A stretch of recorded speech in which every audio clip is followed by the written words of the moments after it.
Hello， 大家好，这里是大叔。今天给大家带来街机平台的飞行射击游戏《天空大冒险》。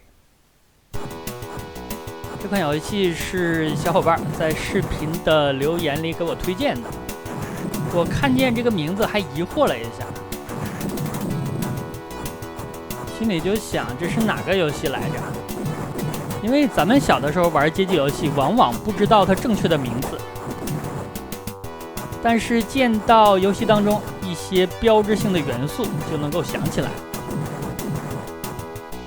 比如说本作，我就记住了2个标志性的元素，一个是我现在这架飞机的子弹，是大铁球，上面还带尖刺的；另外一个就是本作的 BOSS， 会有一个标志性的、非常魔性的笑声。这里出现了一个补给的飞机，那就代表着马上就能够见到 BOSS 了。游戏的流程一共是8关，每一关的中间，这个 BOSS 都会出现一次。如果咱们和他作战的时候被他撞到了，或者是被他的攻击方式打到，那他又会笑半天。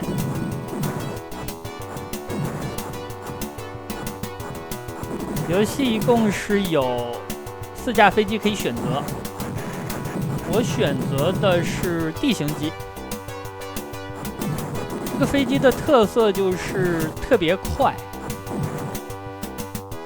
它的移动速度是整个游戏当中最快的。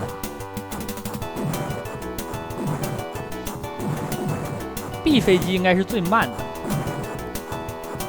所以使用 B 飞机的时候经常会被 BOSS 撞到。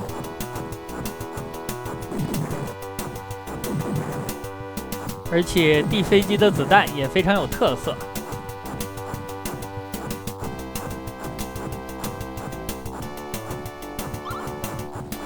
这里的字母 B 咱们如果捡到了，就会切换成 B 飞机。我是想全程都使用现在这架飞机的，因为它打 BOSS 还是很快的。这就打完了。铁球的攻击力非常高，如果咱们能够贴在屏幕的上半区，那射速会更快，但是也更危险。如果说缺点的话，就是它的子弹的间隔太大了，因为同屏只有1发铁球，这样的话在敌人比较密集的时候就要注意发射的节奏，防止被敌方突过来的飞机撞到。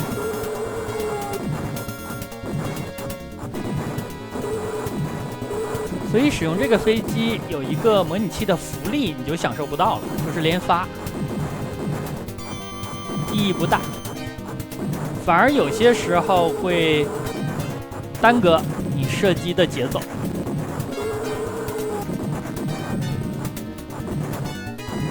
虽然它射得猛，但是它射得慢。游戏的左上角是本关的得分，这个得分是根据你打了多少敌人来确定的。如果你漏过了敌人，那肯定会打不出高分的。每次过关之后，这个分数还有一个排名。如果你打的分数高，排名高的话，还能得到一些奖励。一般来说，打高分是不用 D 飞机的，因为很明显这个子弹就是个漏勺啊。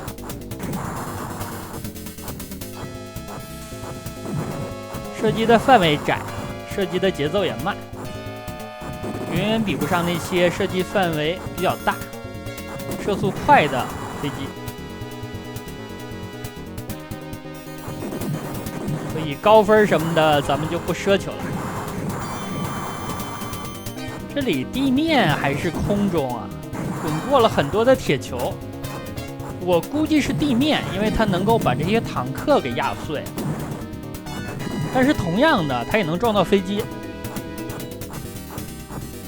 而且这个铁球是敌我不分的。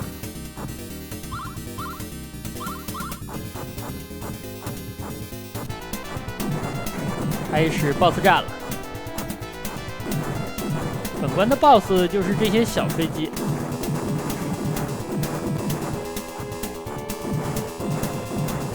攻击倒不是很强，但是有这些铁球捣乱，所以说咱们主要的精力不要用在 BOSS 身上，要用在这些铁球的身上。他们行进的速度虽然不快，但是面积实在是太大了。拖到时间了，直接过关。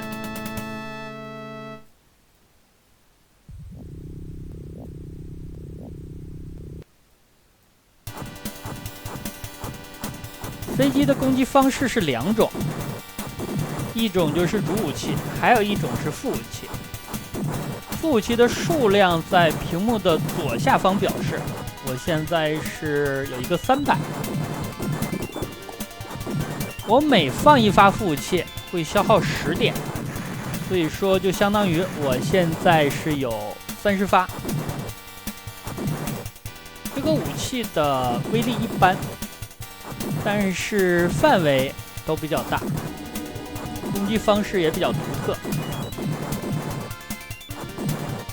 地飞机的副武器是在飞机的两侧放出一些火球。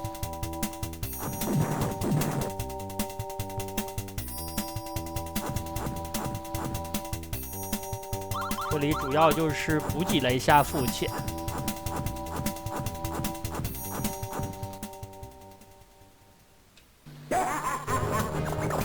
这个敌人可能很多小伙伴不知道他的名字，他叫做克劳德，是一个上校，应该是叛变了。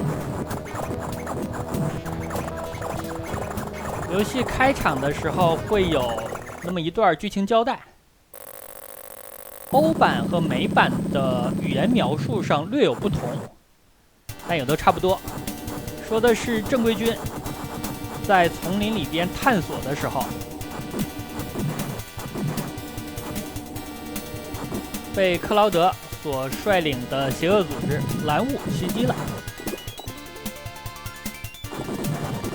这个剧情简单吧？毕竟是一款1989年出品的游戏，在设定方面做的不是那么细致。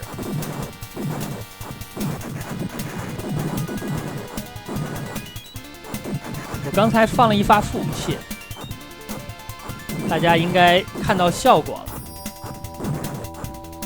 如果你手速快的话，你可以放得很快，一般的 BOSS 都顶不住的。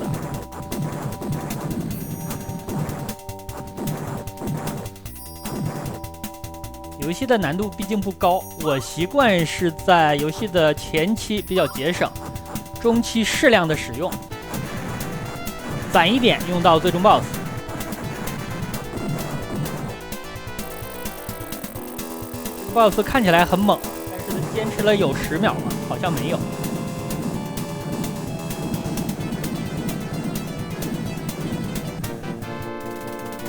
本作是我接触的第2波街机游戏了。我接触的第1波街机游戏是集中在85到87年左右的。比较有代表性的就是老虎直升机，这个知名度高一点，可能很多小伙伴都玩过。89年左右的游戏对我来说就是稍微新一点的了。首先画面效果就比85年左右的要好很多。毕竟虽然咱们现在统称街机游戏，但实际上它的基板还是会迭代的，会换新的。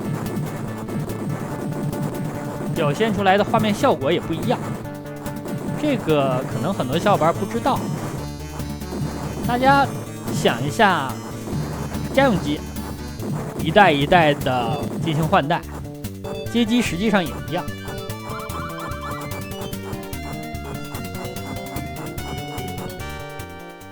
克劳德上校又出场了，每次他出场开的这个飞机都差不多，但是攻击方式不一样。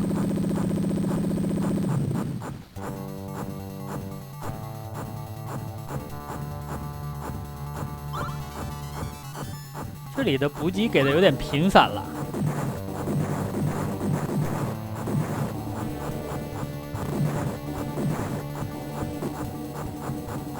目前这个场景我理解是在雷云之上，但是它这个闪光效果总是感觉有点晃眼。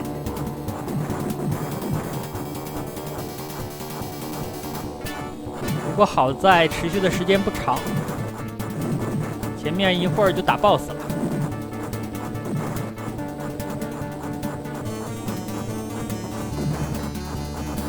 敌方的单位我都是躲得很远。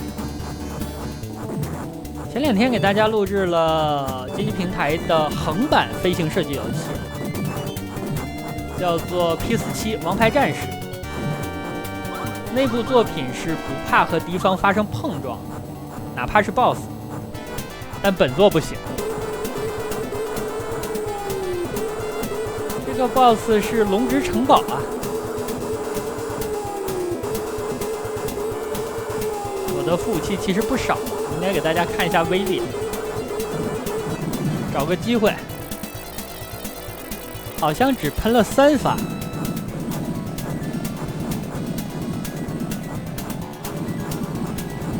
BOSS 都不扛打呀！这款游戏毕竟出品的年代比较早。这些 BOSS 给我的感觉就是缺乏设计感。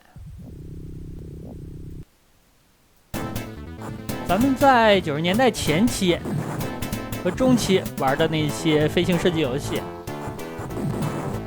，BOSS 身上的炮台没有50也有30，而且还有好多个阶段，甚至有些会变身。但是你看上个世纪80年代末期的这些飞行射击游戏 ，BOSS 的设计往往都比较简单，身上就那么几门炮，良心一点的给你设置一个弱点，偷工减料的呢，就干脆你把这几门炮都拆了就完事儿了。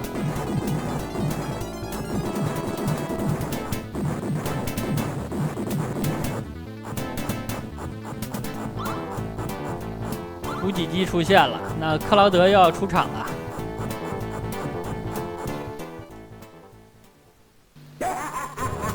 大家比较熟悉的，来自于游戏里的克劳德，可能就是《最终幻想7》的主人公了。但是《最终幻想7》发售是在1997年，本作比《最终幻想7》要早个8年。1997年对我来说什么概念？我已经上高中了呀，正好是高1。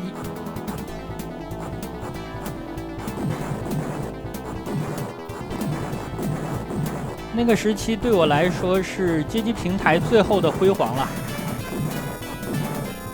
无论是2D 的轻版动作游戏，还是飞行射击游戏，感觉发展都遇到了瓶颈。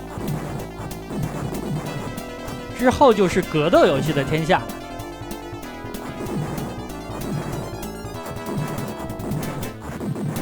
2000年的时候，我18岁，正好是高考。高考之后就去外地上学了。那个时候的网吧开始大量出现，所以我开始接触电脑和网络，也开始接触模拟器。至于街机厅就很少去了。这个家伙就是本关的 BOSS，它能攻击的地方就是这2门炮，这2门炮同时也是 BOSS 的弱点。打完了之后就过关。这个 BOSS 惨不忍睹，白长这么大的个头，实际攻击起效的地方就是那2门炮，而且那2门炮发射出来的子弹还能够被打碎。它看起来非常狠的狼牙棒一样的滚轮，并不推到屏幕的最下方，咱们甚至不需要躲呀。所以这个 BOSS 真的就是长得吓人而已。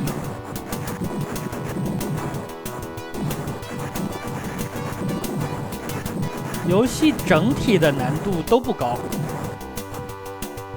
其实这一点还是比较特殊的，因为早年的游戏都比较硬核，但是本作好像是一个例外。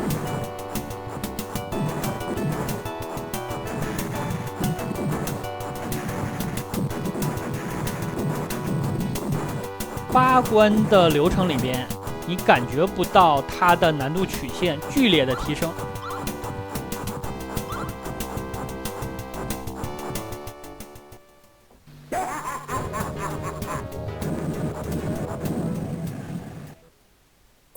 这是他自己贴上来被喷的呀！我好像只喷了他8发呀。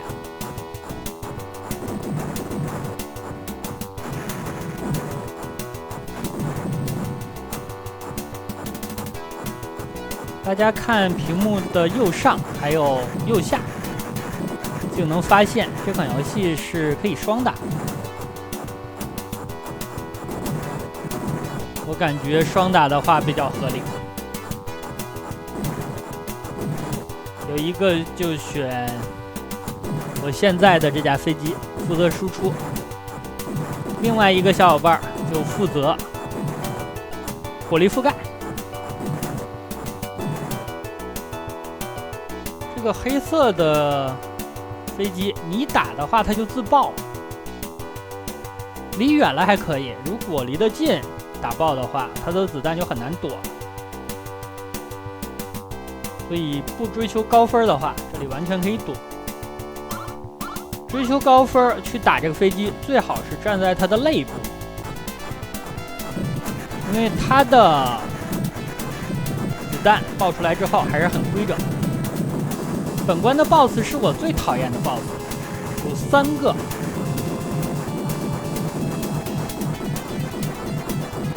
我这里攒了大半个流程的副武器，用了1大半。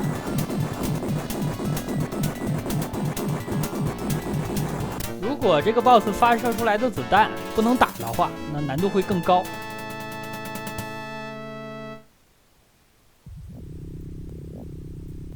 大家看每关过关之后的排名，就知道我这关发挥的怎么样。发挥的好的话，可能会打个前5名；发挥的不好，就是20开外了。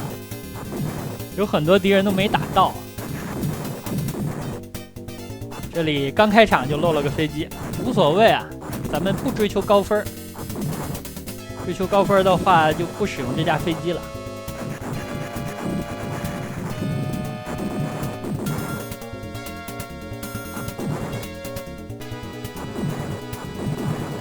游戏已经来到了第7关，你仍然感觉不到有多难。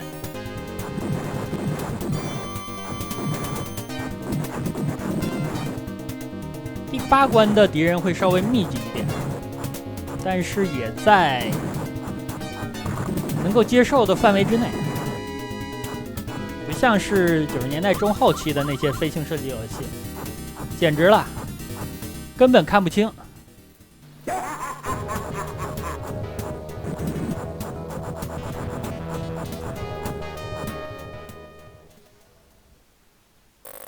这家伙已经输了7次了，孟获才抓了7回啊，真的是屡败屡战。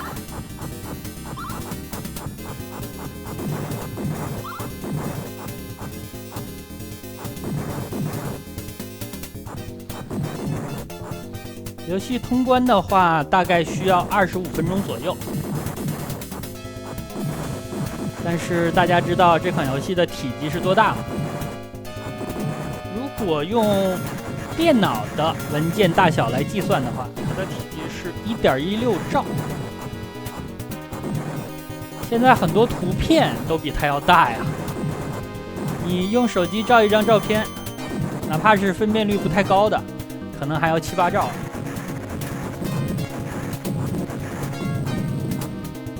1.16兆用一张软盘就可以装下了。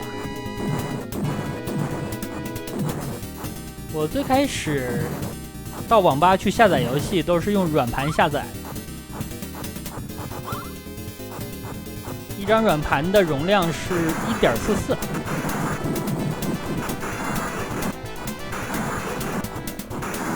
这个 BOSS 的弱点就是它的8门激光炮。运气好的话，可以在一次副炮传射过程当中把所有的激光炮都带走。但是我是落下了一门。后面就是最终关了。最终关开场之前还有一段动画，是敌方的终极兵器，一艘巨大的战舰起飞了。我刚才说的软盘，我不知道看视频的小伙伴了不了解。软盘就是 A 盘，因为咱们的电脑打开一看，是从 C 盘开始计算。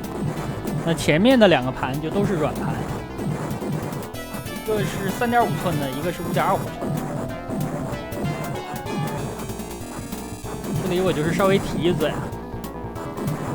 因为我发现有些小伙伴搜游戏是在应用商店里面搜，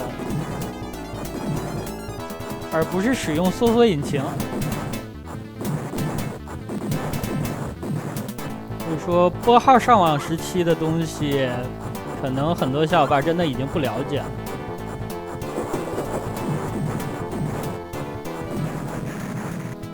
这个 BOSS 的弱点是5门炮。但这5门炮离得太近了，它们是组成了一个十字架，一个加号。我这个铁球如果再大一圈的话，就能把刚才那几门炮都覆盖了。我现在已经是最大了呀，不能更大了。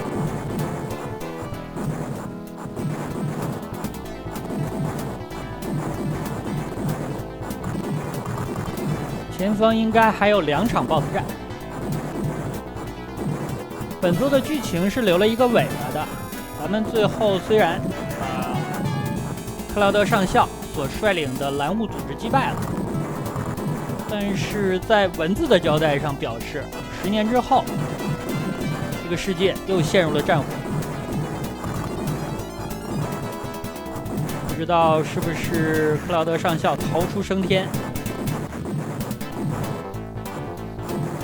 然后忍辱负重10年，又搞出一个组织，这样游戏也有一个续作。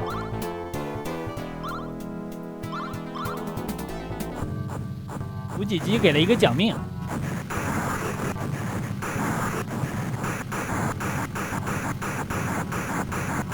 旁边是8门激光炮，所以这里冲上去起脸就可以了。这个战舰就是刚才过场动画里边敌方的那架所谓的终极武器。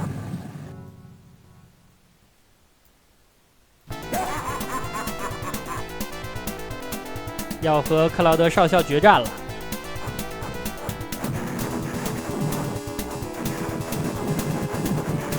好，这样就打完了，通关。这个家伙真的弱爆了。那好吧，这样一款街机平台的飞行射击游戏《天空大冒险》就给大家录制到这里，感谢大家收看，咱们下个游戏再见。